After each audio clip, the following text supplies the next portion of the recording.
প্রিয় দর্শক, আসসালামু আলাইকুম। আমি আজকে এসেছি কাপাসিয়া কাউরাইদ বাজারের পাশে একটি গ্রামে। প্রতি বছরই আমরা এখান থেকে গুড় উৎপাদন করি, হাইড্রোস এবং কেমিক্যাল মুক্ত গুড়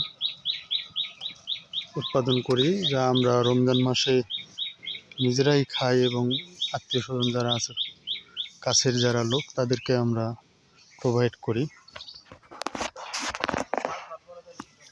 তো আজকে আমরা এখানে এসেছি গুড় উৎপাদনের জন্য।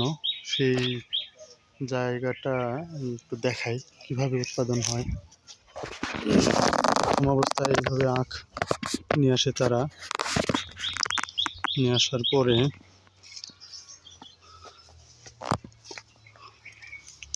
ওই যে দেখছেন মাড়াই করার জায়গা, মেশিন দিয়ে মাড়াই করে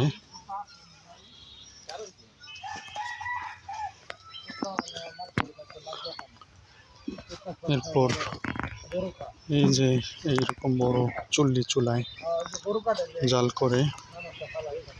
জাল করার পর এখানে ঠান্ডা করে ঘন করার জন্য।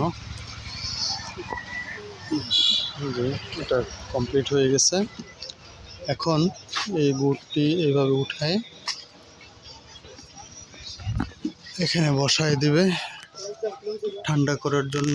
প্রত্যেকটা ড্রামে এইভাবে বসায় দিবে, এগুলো ঠান্ডা করার জন্য রেখে দিবে। ঠান্ডা হয়ে গেলে যখন দানা দানা হবে তখন আমাদেরকে দিয়ে দিবে আর কি, ফাইনালি। ধন্যবাদ।